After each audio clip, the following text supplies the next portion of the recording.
A regular meeting of the Board of Trustees of the McAllen Independent School District will be held Monday, April 8th, 2024, beginning at 5 p.m. in the Dr. Delgado Chapa Boardroom of the Administration Building of the McAllen Independent School District located at 2000 North 23rd Street in McAllen. Items listed on this agenda may be taken in an order other than as shown on this agenda. Unless removed from the consent agenda, items identified within the consent agenda will be acted on at one time. At this meeting, there may be discussion and action by the board on the items and subjects listed as follows. Item 1, call the meeting to order. I have done so at 5 p.m. And before I go further in the agenda, I just want, the Board of Trustees wants to wish the best of luck to, there's 21 4th and 5th graders from Bettis Elementary, Hendricks Elementary, and Fields Elementary that are headed out Thursday to Arlington, Texas for Destination Imagination Lone Star Finals. That's state, and then from state, though I'm sure we're going to nationals. So best of luck to all those students. Number 2, we were at a moment of silence.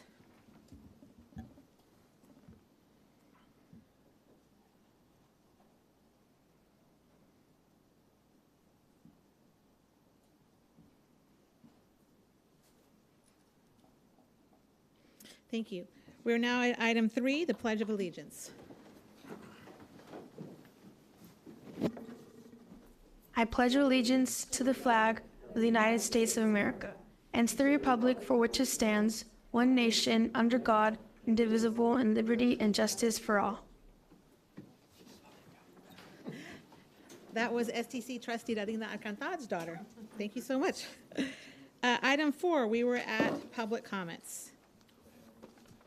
Here are the public comment procedures. Number 1, individuals who wish to participate during the portion of the meeting designated for public comment shall sign up at McAllenISD.org at least 1 hour prior to the start of the scheduled meeting. Number 2, an individual's comments to the board shall not exceed 2 minutes per meeting. Number 3, the board shall not tolerate disruption of the meeting by members of the audience. Thank you. Información a personas para comentarios públicos. Número 1. Las personas que deseen participar durante la parte de la reunión designada por comentarios públicos deberán registrarse en McAllenISD.org al menos 1 hora antes del inicio de la reunión programada. Número 2. Los comentarios de un individuo a la Junta no excederán de 2 minutos por reunión. Y por último, número 3. La Junta no tolerará la perturbación de la reunión por parte de los miembros del público asistente. Gracias. Okay, our first speaker this evening is Javier Bettis. Hi, Mr. Bettis. I will not interrupt you. You'll see the timer when you're 2 minutes early. You'll hear the beep. Thank you. Good afternoon. As a non-core teacher, I strongly feel like my position isn't viewed as important as the rest of my core colleagues, who I deeply admire and respect. While the majority of my core colleagues are focusing on mostly teaching to a standardized test, I'm teaching my students about world history, current events, physics, chemistry, biology, psychology, analytical thinking skills, research thinking skills, media literacy, critical thinking, and problem solving, all while participating in 4 art exhibitions a year, 3 competitions, not including state-based, which my students have qualified for 7 out of the last 10 years with McAllen ISD. And that doesn't even scratch the surface of what other non-core teachers do daily. I don't take my conference experience for granted. I look at other districts that while they do get paid more, I know that our second conference is not owed to us, nor do we deserve them. But rather, they are the best tool that we have at our disposal that allows us to do our jobs to the best of our abilities. By eliminating that second conference period for all non-core teachers, you are tying our hands behind our back and still asking us to do more. By eliminating those conferences, you are merely placing a long-term Band-Aid on the symptoms and not addressing the root of the illness. If we look at the budget that's being proposed, the elimination of the second conference is the smallest line item on that budget, and that will have the greatest negative effect on future student success and teacher morale. There will be there will be a cascade of unintended consequences that you have not yet realized. We understand that the main goal here is to get raises for everyone, and while we appreciate that effort, at this point you are putting the cart before the horse, and the reality is that's still a few years down the road. But in the meantime, non-core teachers should not have to be punished for the short-sightedness and mistakes of the school board's past. Thank you. Thank you so much. Our second speaker is Dante Mata.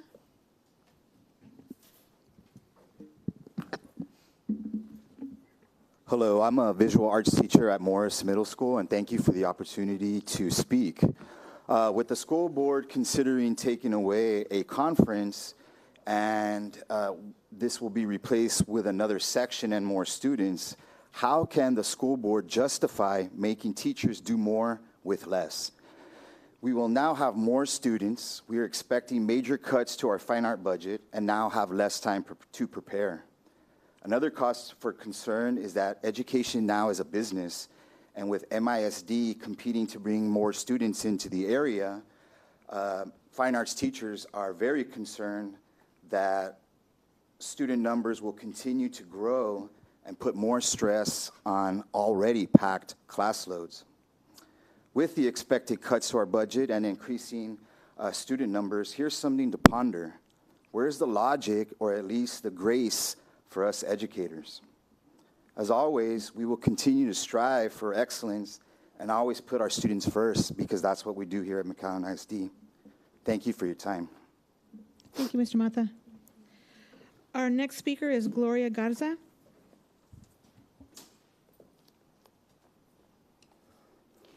Thank you for allowing me the opportunity for my voice to be heard. The TASB recommendation to take away the planning period for middle school art teachers will save the district money. I know the district needs to save money, but at what expense? I am here today to ask you how. How can taking away a planning period save the district money, especially at a school that has one middle school art teacher? More class, more students, more supplies. Budget cuts have already been done and probably will be done more next year. If the district really wants to save money, why not do it all across the board? An unintended consequence of this TASB recommendation will result in the loss of teacher morale across campuses. It is already causing tension and friction among tension and friction among core and elective teachers.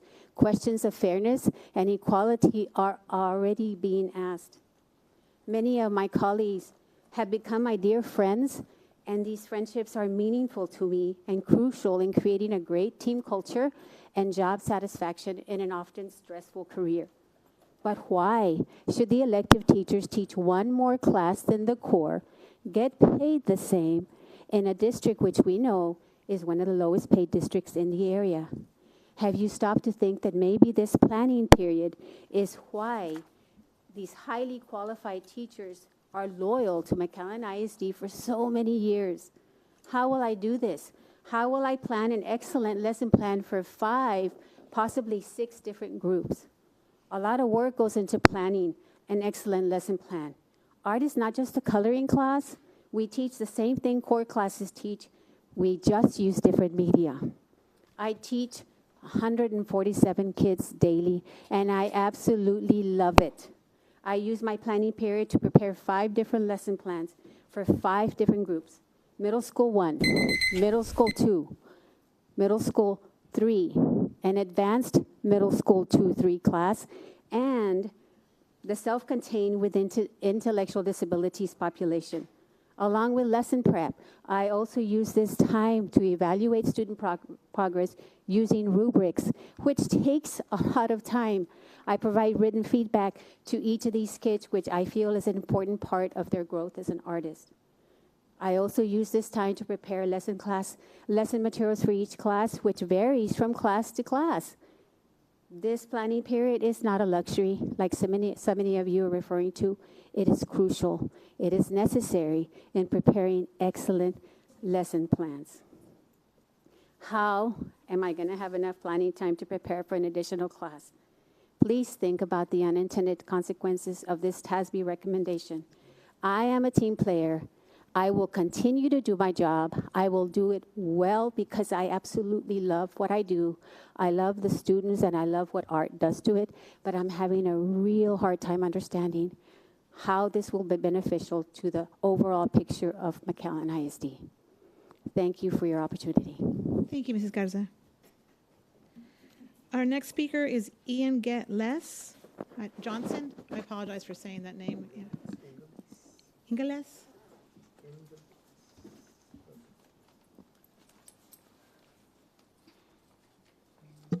We are in a position where we have to make really tough decisions, And it's not to say that one is more important than the other. We value everything. That was said at the last boardroom meeting. And this is where we are confused. If we, the non-core, are valued as the core disciplines are valued, why are our needs being determined differently? Why does an English 1 freshman teacher necessitate 2 conference periods, while a middle school art teacher who preps for Art 1 6th grade, Art 2 7th grade, Art 3 8th grade, advanced art require only 1 conference? A classroom teacher is entitled to 450 minutes in each 2-week period for planning and preparation. Texas Education Code 21.404 prohibits districts from requiring a teacher to participate in any activity that is not instructional preparation and assuming any teacher duties during the planning period, even if he or she volunteers to do so with pay. That means that next year, the non-core can only attend 1 PLC or meeting or duty every 2 weeks to meet the required 450-minute designation. Even if we volunteer our time, this is prohibited by Texas Code. Have you considered the other roles and duties that we as the non-core are obliged to assume? Testing season has just started, for example, a period when all teachers are needed. Even with the number of teachers we have, the district still hires substitutes to cover duties where we do not have enough manpower. Now envision next year, where 1/3 of your faculty cannot help with testing. You will have to fill those roles with subs for weeks to cover non-core duties. And that was only one example.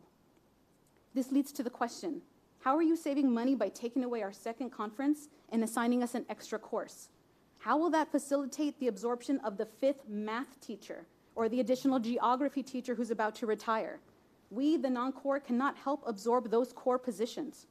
How is the loss of our planning hours going to truly facilitate the monetary results you are seeking? And this is not a rhetorical question. We are imploring that you explain in today's boardroom discussion how taking away the planning time solely from non-core is ameliorating to this deficit. I think having the board explain these tough decisions will ease our anxiety and our apprehensions about the next school year. Thank you, Ms. Johnson. Our next speaker is Rena Roberts.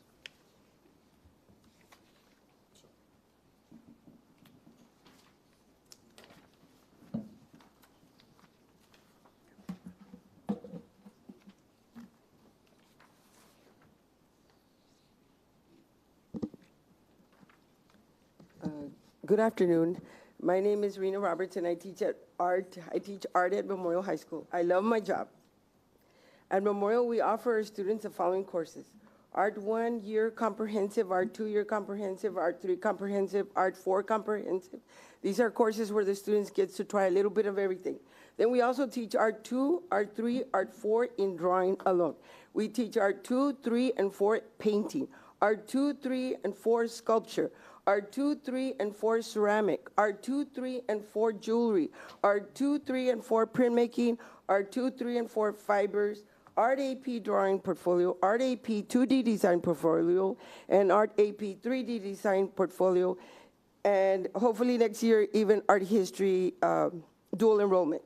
At Memorial, I have classes, a couple of classes where I teach more than one course within one period. For example, 5th period, I teach Art 2 year comprehensive, Art 2 ceramic, Art 3, plus Art AP 3D design. In my 8th period, I teach Art 4 year, Art 4 drawing, Art 4 AP 2D drawing, and Art AP 2D design, which it's a lot of classes in one period. We encourage the students to explore the many kinds of art, medias, techniques, and ideas. I tell my students, I want you to learn as much as you can about art, whether you go and study in college or not. The things I teach in my class are things that you can do to make a living, whether you go to higher ed or not. I teach them to create drawings, painting, jewelry, ceramic, etc. Things they can make and sell. I have students who have painted irrigation sandpipes, are muralists, have art and crafts tables at big events like Fiesta de Palmas, Border Fest, Art Walk, etc.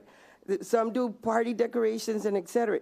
Then I also have students that get college degrees in art and become professional designers, are art teachers, architects, engineers. I'm proud of my students. Art education is a vital component of a well-rounded curriculum in school. Art in our schools provides opportunities for students to engage in creative problem-solving, innovative thinking, and imaginative exploration. It helps a person to become who they are. In other words, our course is as important as math, English, history, and etc.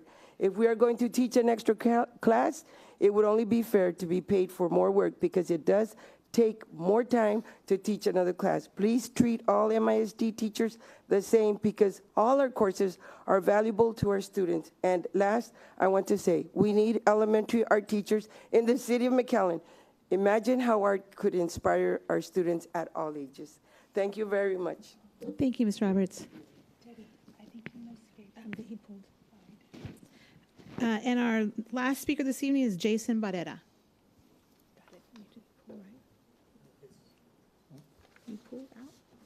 Good afternoon. I'm here to ask a couple of questions that I see missing from the conversation about administration's recommendation to have elective teachers teach a 7th class. First off, how do we know for sure that this would result in the cost savings that TASB projects? Has MISD run a sample that resulted in similar numbers? Or are these projections made under the assumption that every teacher, for example, would teach a full 7 classes? Because that's not possible. Music classes, for example, there's not going to be 7 bands. And there's certainly not going to be 7 times however many band directors there are. How do you give a 7th course to somebody who teaches 3 blocks? Do the projections take into consideration all of these exemptions and exceptions? Without them, this number is potentially misleading. Will these savings be realized next year, or is this a 2-3 year long savings? Putting a $3 million tag on this is obviously enticing for administration in the budget crisis, but what if the realized amount is only half that? What if it's over the course of 3 years? Is this potentially damaging choice worth the price if we only save, say, $500,000 per year? Is this purely to compensate for a deficit, or is it to give raises? What if the realized savings don't add much to per person raises? No matter the realized numbers of this move, the true savings is also just the difference between natural attrition and this accelerated attrition. With this being such a contentious decision, it would be extremely irresponsible to not first make sure that it produces the intended results. Secondly, why is nobody asking about how many classes other districts make their teachers teach? We're cherry picking the data by saying they only have 1 conference period and making MIC seem out of the ordinary. This is misleading. Many of these other districts still only have 7 periods. For example, in Edinburgh, only 1 conference period, but only 6 classes, 7 periods for students. They don't start class until 9 o'clock, essentially the same amount of time to prepare as we do. In PSJA, 1 conference, but it's a block. 3 blocks, 6 classes, 1 block, 2 conferences. I cannot find a single other district that makes teachers teach 7 classes. So do we want to become the only district in the area that requires teachers, and only some teachers, to teach 7 classes? I think it would behoove the school board to understand and share with the public that information if we are going to be similar to a district or if we're going to be one of one. And at this time, when teachers are only ever getting more and more work, new tests, new technology to implement, new paperwork, 504 ARDs, program directors doing travel documentations, reservations, purchase requests, I never thought I'd see the day when our school district would be considering so blatantly adding more work to some of its teachers. As an employee, this makes me feel unappreciated, unheard, and frankly, as though my general well-being is not a consideration of this administration and has a very low price tag. I urge you to reconsider this. Thank you, Mr. Barrera. I see your student Ian Yamada in the audience. Best of luck to you at Region in San Antonio. We're all rooting for you. That's the end of public comment this evening. We are now on to item 5, Superintendent's Report. Dr. Gutierrez. Yes, on the Superintendent's Report, we have a couple of videos to show to the board and to the community. And so we're undergoing a campaign to recruit new students. And part of that campaign centers on our pre-kindergarten program, which now allows all pre-Kers to enroll, 4-year-olds to enroll in our district. And we have a video to show to everyone about our pre-K program for all. Go ahead. McAllen ISD's world-class pre-kinder program is now open to all 4-year-old children, and it's free. Just register through the Skyward system. Don't have an account? No problem. Contact one of our elementary campuses or the Student Outreach Department at 956-687-MISD. Give your child a solid start to their educational journey. Register for free pre-K today.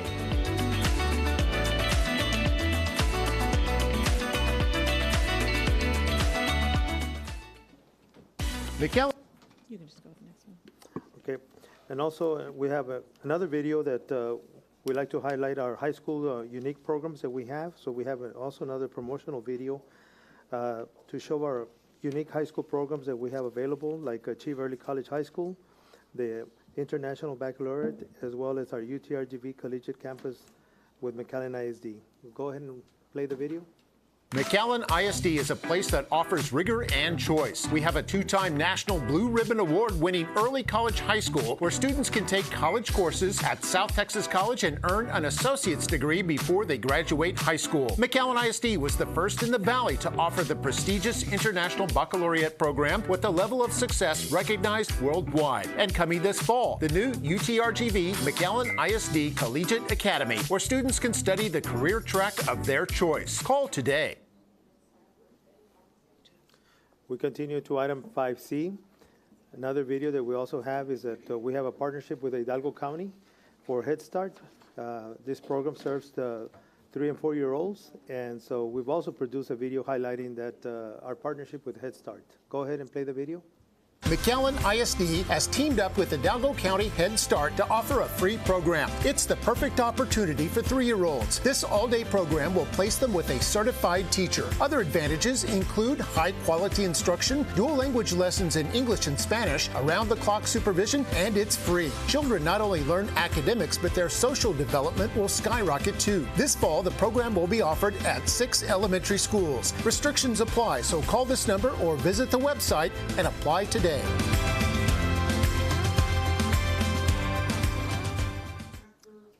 And then our last item, 5D, we also have another video, the tiny forest at Sam Houston Elementary. Recently, the city of McAllen and Quinta Mazatlan teamed up with Houston Elementary to provide a tiny forest at the campus. There's about more than 1,800 plants representing 30 different species were planted to serve as an outdoor classroom for decades to come to the students at Sam Houston Elementary, and we have a video from that event. Go ahead.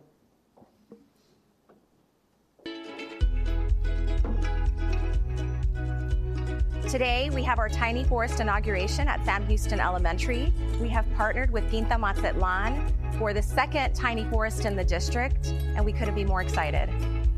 This is an amazing partnership with the Friends of Quinta Mazatlan and McAllen ISD, and we're putting in over 1,800 native plants representing 30 different species that make up the Tamaulipan thorn forest, which is native to our area. We're designing these educational pods for the children to use these spaces as outdoor classrooms. And behind me is a tiny classroom. We just love the word tiny. Tiny kids, tiny forest, tiny classroom.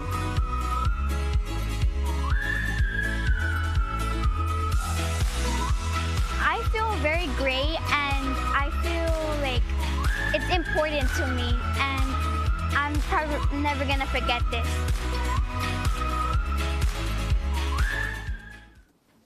Those were all wonderful. Thank you so much, Dr. Gutierrez. Item 6, recognitions, we have none. Item 7, proclamations. Item 7A, discussion and possible action to adopt the proclamation regarding Autism Awareness Month, April 2024. Dr. Gutierrez. Yes, World Autism Awareness Month aims to raise awareness about autism. Mr. May, Director of Marketing and Communications, will introduce our guest, and also our trustee, Sofia M. Peña, Board Secretary, will read the proclamation. Before we do that, we need a motion from the board. So moved. Second. It's been moved by Trustee Regalado and seconded by Trustee De La Garza. All in favor? Aye. All opposed? Motion passes 7-0. Trustee Peña. Thank you so much, Madam President. Whereas December 18, 2007, the United Nations General Assembly adopted Resolution 62-139, World Autism Awareness Day, by unanimous consent, encouraging United Nations member states to take measures to raise awareness about autism throughout society. And whereas the resolution designates World Autism Awareness Day as a United Nations Day to be observed every year starting in 2008 to raise global awareness of autism. And whereas the aims for World Autism Awareness Day is to inform the general public about the global health crisis of autism, stress the importance of early diagnosis and early intervention, and celebrate the unique talents and qualities of individuals with autism. Now, therefore, I, Sofia Merced Peña, Secretary, Board of Trustees of the McAllen Independent School District do hereby proclaim the month of April 2024 be observed as Autism Awareness Month. In witness whereof I have hereunto set my hand and caused the seal of the McAllen Independent School District to be affixed on this 8th day of April 2024, attested to by President Debbie Aliceda and myself, Secretary Sofia Merced Peña.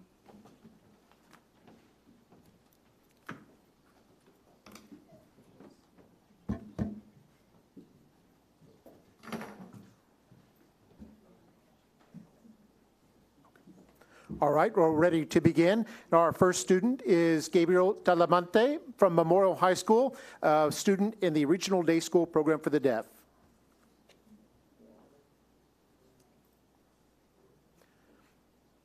With him is Robin Ellis, supervisor for the Regional Day School Program for the Deaf. Then we have student Marcelo Vivanco, who is from Pettis Elementary. And with him is Carla Barnett Bermea, a coordinator in special education.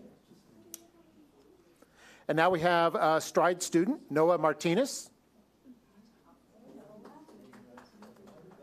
Our special education coordinator, Mr. Leonel Ramirez. A Stride student, Jose Alejo. And with him is Dr. Maggie Acosta, special education coordinator. And finally, Ms. Maribel Elizondo, the Executive Director for Special Education.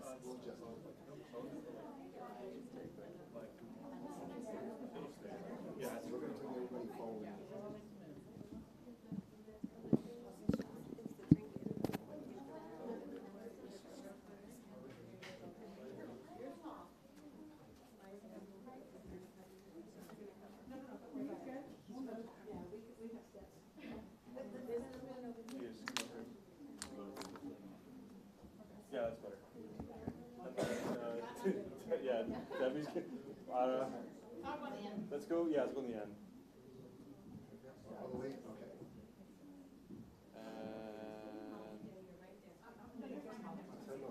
That'll work. All right, guys.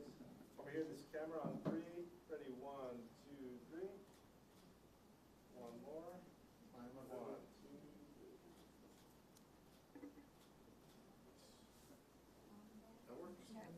Pops and Debs, you can move if you want to get closer and take photos. Feel free.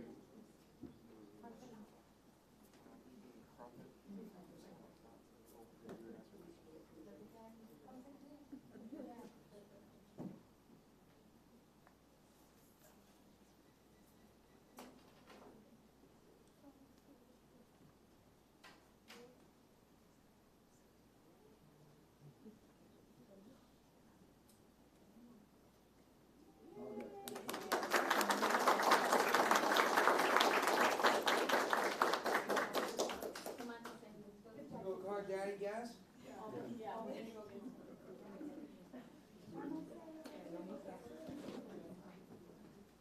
Keeps you on track, which is good.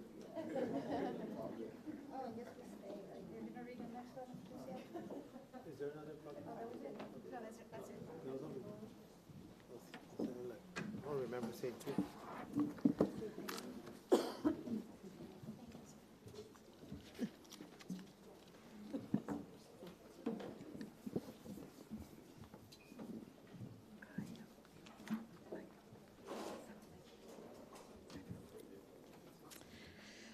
Okay, we're now back on our agenda. Item 8, there are none.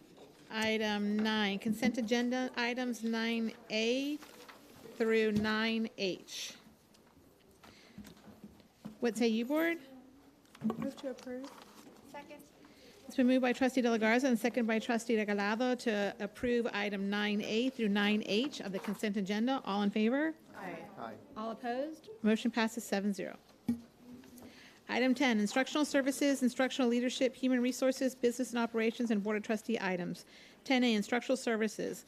10A1, report regarding intention to apply for the 2024-2025 Texas Education for Homeless Children and Youth Grant through the Texas Education Department. Dr. Gutierrez. Yes, the Texas Education for Homeless Children and Youth Grant provided by the Texas Education Agency grant will help identify and remove barriers for children experiencing homelessness.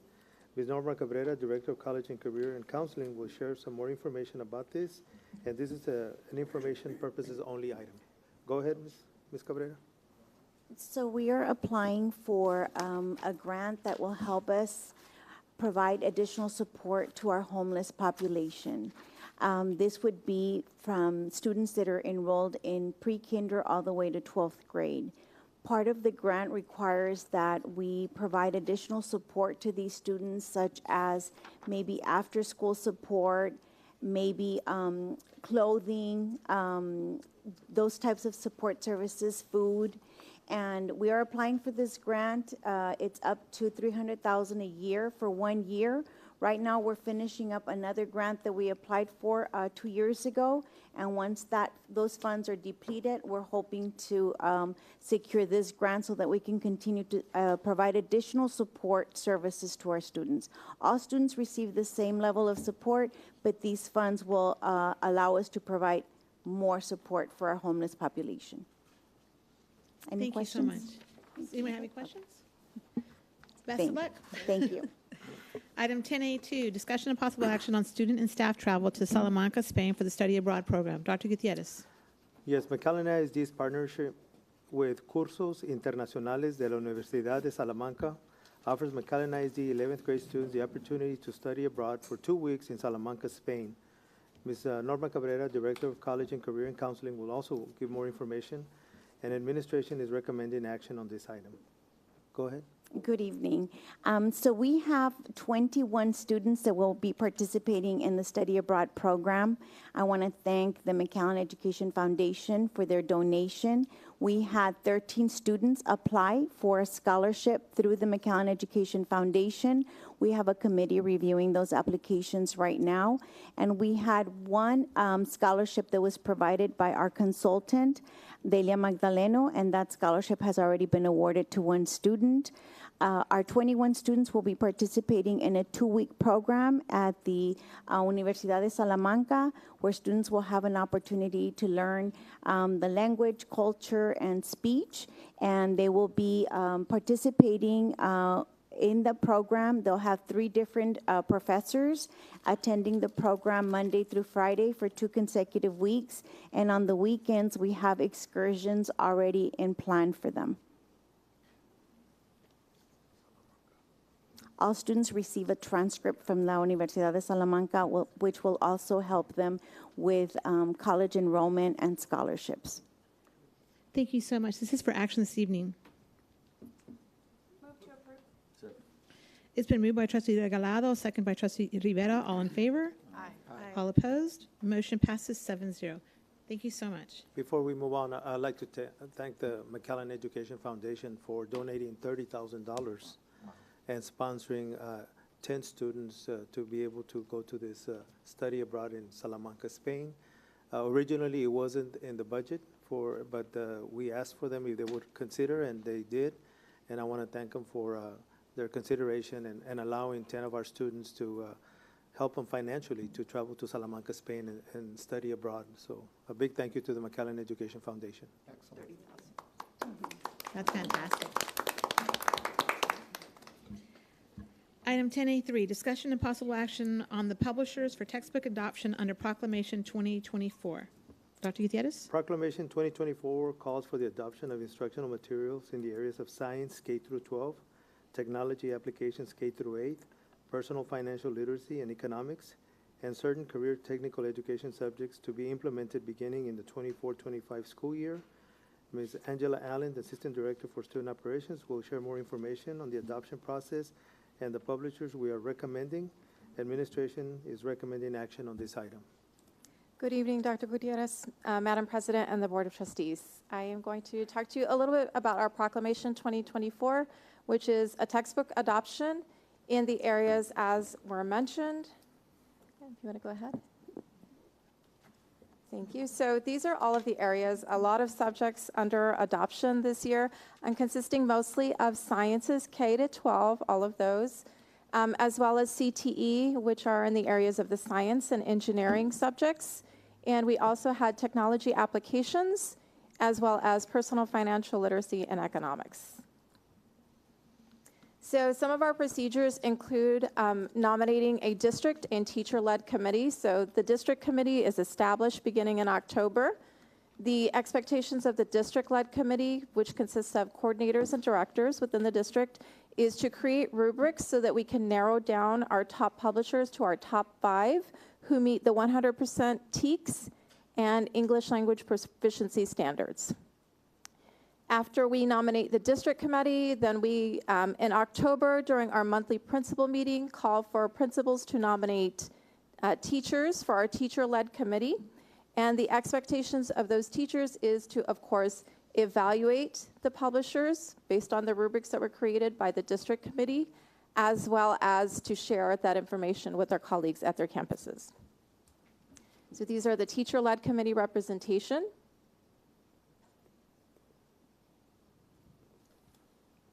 For our public publisher hearing that took place in February, we had several publishers that came in and shared their information with teachers. So all teachers were invited to attend the public publisher hearing that we had in February. And these were the publishers that were in attendance for many of the subject areas. And we did have our voting window. Our voting window was open from, sorry, let me get my notes here. We had our voting window open from February 21st through March 7th, and these are the results of our Proclamation 2024 voting. So for science K-5, you can see the majority there was for McGraw-Hill. For science 6-8, we also had the majority McGraw-Hill. And for our technology 6-8, that was CEV, was the majority there. And for biology, we also had McGraw-Hill as our majority. Aquatic science was Cengage. Chemistry was also McGraw-Hill. Integrated physics and chemistry was also McGraw-Hill. Astronomy, our only publisher who met the 100% TEKS and English language proficiency standards, was eDynamic. For physics, we also had majority McGraw-Hill. For our human growth and development course, the majority was CEV.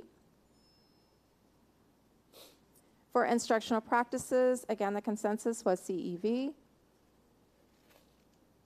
For food science, again, CEV. Medical assistant, CEV as well.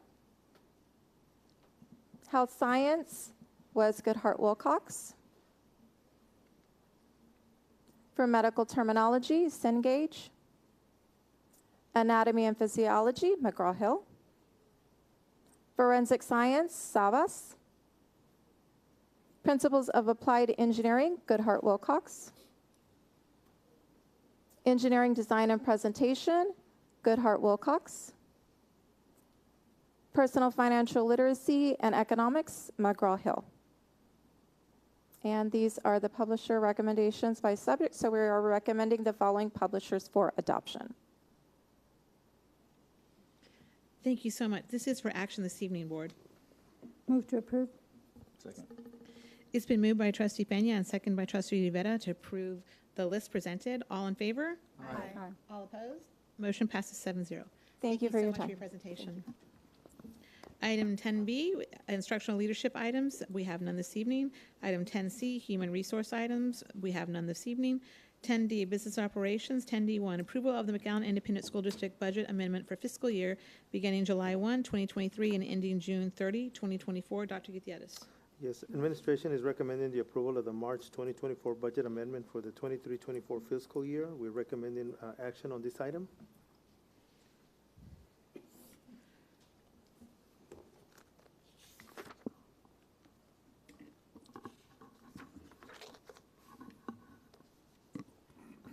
Good evening, Madam President, members of the board, Dr. Gutierrez.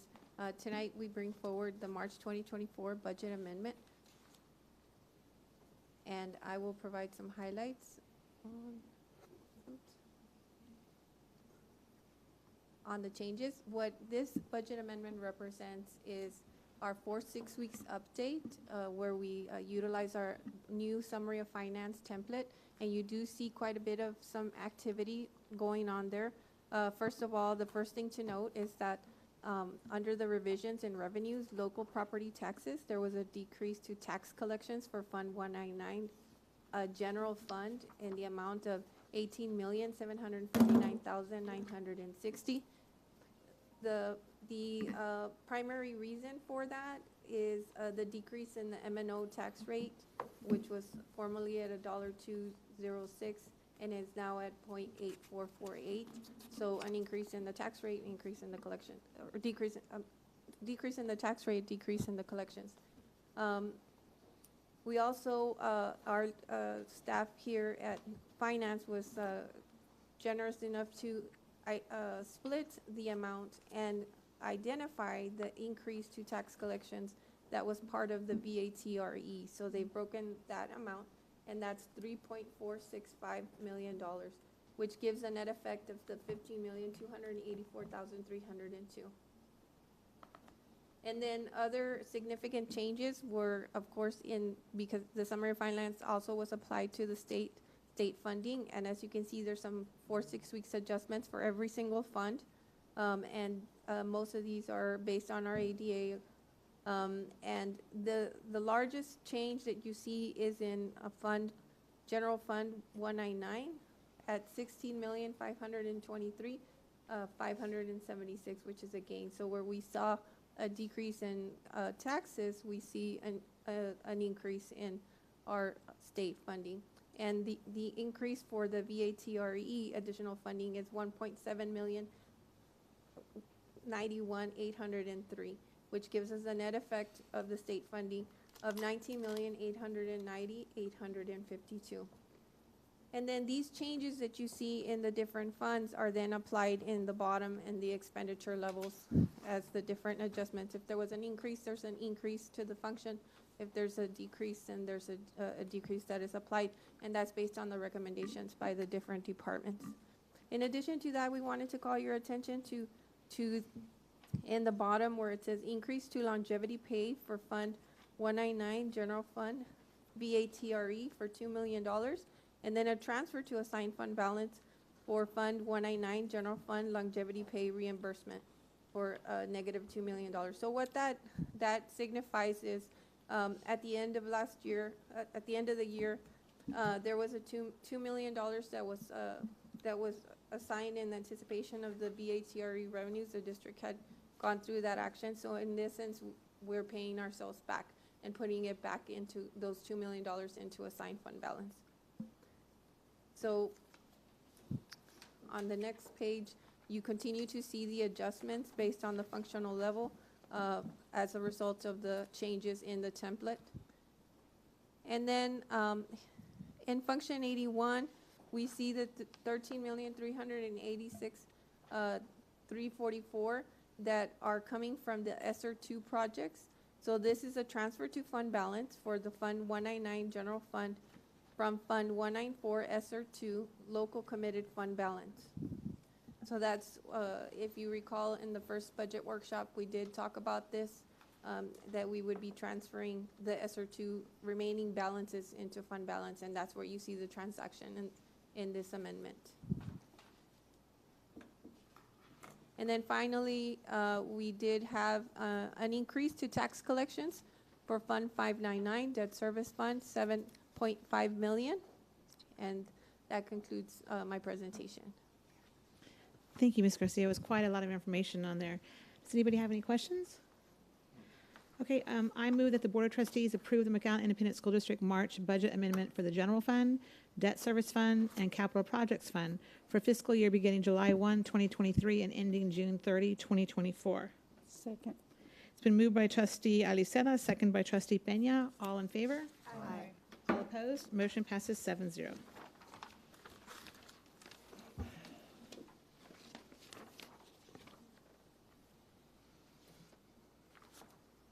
10D2, discussion and possible action on interlocal agreement number 2024-331, archaeological fieldwork with University of Texas Rio Grande Valley. Dr. Gutierrez.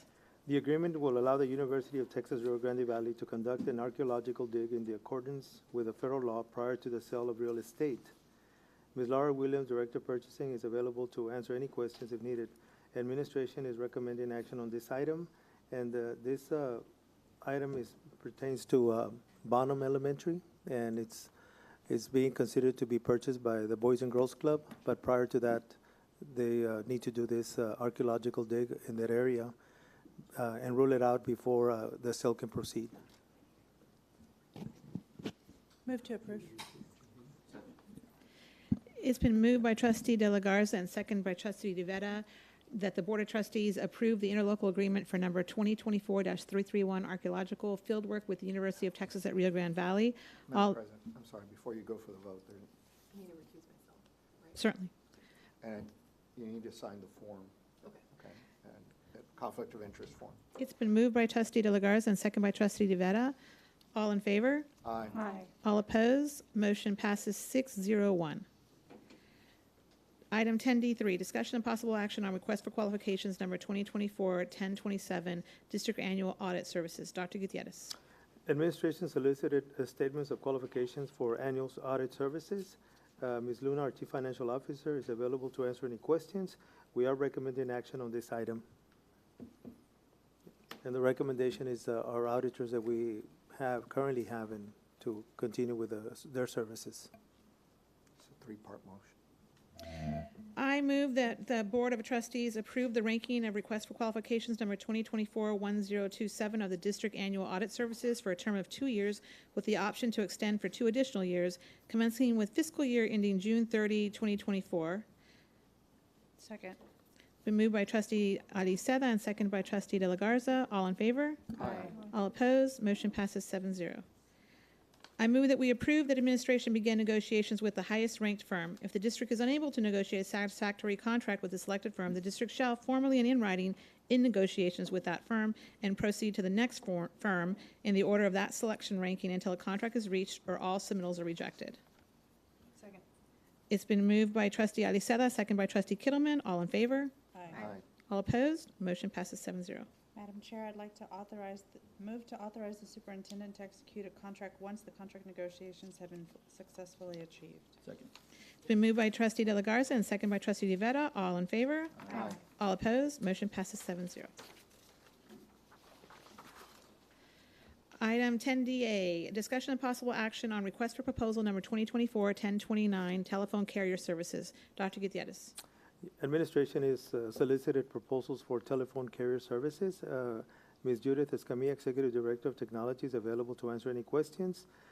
We are recommending action on this item, and it's a three-part action item. Madam President, I move that the board approve the ranking of the request for proposals number 2024-1029 telephone carrier services for a term of 3 years with the option to extend for 2 additional 1-year terms. Second. It's been moved by Trustee Regalado, second by Trustee DeVetta. All in favor? Aye. All opposed? Motion passes 7-0. Madam President, I move that the board approve that administration begin negotiations with the highest ranked firm. If the district is unable to negotiate satisfactory contract with the selected firm, the district shall formally and in writing end negotiations with that firm and proceed to the next firm in the order of the selection ranking until a contract is reached or all submittals are rejected. Second. Been moved by Trustee Regalado, second by Trustee De La Garza. All in favor? Aye. All opposed? Motion passes 7-0.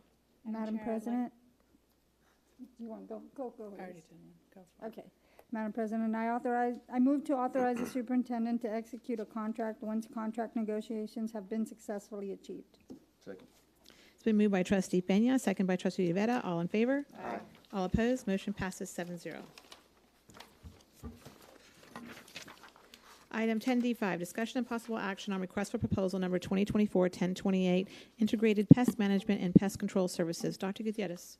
Administration solicited proposals offering best value pricing for integrated pest management and pest control services.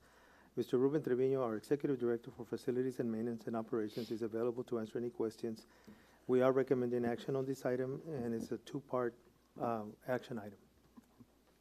Madam President, if I may, I move to approve the request for proposal 2024-1028, integrated pest management and pest control services for the term of 1 year from April 12th, 2024 through April 11th, 2025, with the option to renew for 3 additional one-year terms. Second. It's been moved by trustee Saldivar and second by trustee DeVetta. All in favor? Aye. All opposed? Motion passes 7-0. Madam President, I move to authorize the superintendent to execute a contract and related contract documents once the draft contract is negotiated. Second. It's been moved by trustee DeVetta, second by trustee Saldivar. All in favor? Aye. All opposed? Motion passes 7-0. Item 10E, Board of Trustee items. 10E1, approval of the Board of Education meeting minutes for the regular board meeting March 18th, 2024 at 5 p.m., for the special board meeting March 25th at 5:30 p.m., for the special board meeting March 26th at 5 p.m., and the School Safety and Security Committee meeting on March 28th, 2024. Move to approve. Second. Been moved by trustee Del Garza and second by trustee Kittleman. All in favor? Aye. All opposed? Motion passes 7-0. 10E2, discussion and possible action on approval for the UTRGV McAllen ISD Collegiate Academy building plaque to include the names of the current board members and the superintendent. Dr. Gutierrez. Yes, this item has, was brought to my attention about the names that goes in the plaque. There is a current policy, a CW local policy that the board has had for several years. In looking at the history, this policy has been in place, but I'm not too sure if it's been followed. And one of the things that I want to look into is, and I had mentioned this to Dr. De Hoyos when I first got here, is that we need to review all local policies and update them. And if they're not, or if they need to be removed, to remove them, because we haven't done that for several years. This is one of those policies that falls in place with reviewing all local policies. Obviously, we can't do anything with legal policies, but nevertheless, some of these projects are coming up. Some of these issues have come up about names on plaques, and it could be a sensitive topic, but we really need to look into our local policy and review that, along with the other local policies as well, and decide when maybe we don't need it. And if we do, we need to look into it and see if we want to keep it the way it is or not. And this item is here because of the history that sometimes that policy has not been followed like it is in CW local, if I'm not mistaken. This action is for, this item is for action this evening, as the building will be given to us April 30th. What say you, board? Madam President, I move that the board take no action. Second. Sorry. No, you go, Sam. Well, it's not been, the motion hasn't passed yet, so. No, we're trying to decide which one is the second. I'm withdrawing my second. Okay, I second. Thank you. It's been moved by trustee Regalado and second by trustee Peña to take no action this evening. If this motion fails, then we can make another motion. What say you, board, as to taking no action on 10E2? Aye. Aye. I'm sorry, I did it wrong. All in favor? Aye. Aye. All opposed? Aye. Motion passes 6-1 to not take action this evening.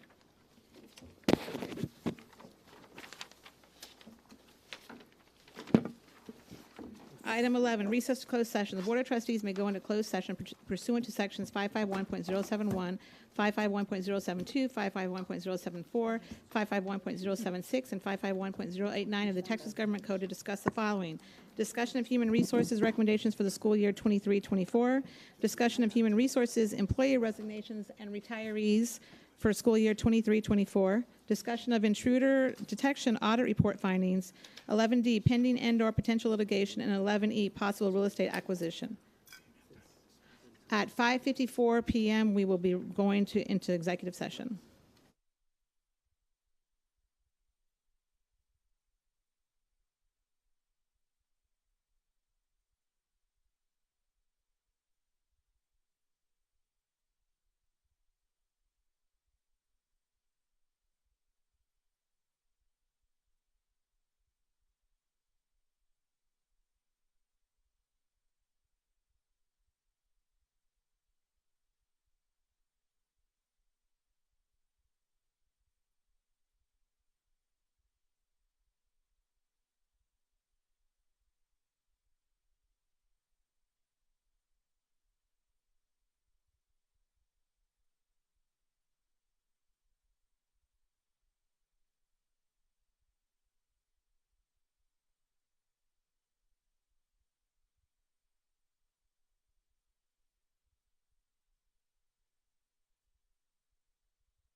Welcome back, everybody. We are on item 13, item 12, reconvene in open session. We are reconvening at 6:41 p.m. Item 13, action of items in closed session. 13A, discussion and possible action of human resources recommendations for the school year 23-24. Dr. Gutierrez. Human Resources submitted a list of recommendations for the 23-24 school year under a separate cover that were discussed during closed session. Administration is recommending action on this item. Move to approve, Madam President. Second. It's been moved by Trustee Saldivar and second by Trustee Rivera. All in favor? Aye. All opposed? Motion passes 7-0. 13B, discussion of human resources, employee resignations, and retirees for the school year 23-24. Dr. Gutierrez. Human Resources submitted a list of resignations and retirees for the 23-24 school year under a separate cover. This were discussed in closed session, and this is an information purposes only item. 13C, discussion of intruder detection audit report findings. That was in closed session. Item 13D, pending and/or potential litigation. Mr. Ball? Nothing to report. Thank you so much. 13E, possible real estate acquisition. Mr. Ball? Nothing to report. Thank you so much. Item 14, schedule of future meetings. We have a special board meeting, our budget workshop on April 15th. We have a special board meeting, a team building on April 16th. We have a regular board meeting on April 22nd. We have a special board meeting, a budget workshop on May 6th. We have a regular board meeting on May 13th. We have a special board meeting, the board reorganization, on May 28th at 5. And after that, we have the student recognitions at 5:30. And then a regular board meeting on May 28th. And then another budget workshop on May 29th. We are busy people. Item 15, adjournment. So moved. Second. It's been moved by Trustee Regalado and seconded by Trustee Peña. All in favor? Aye. All opposed? Motion passes. We are adjourned at 6:43 p.m.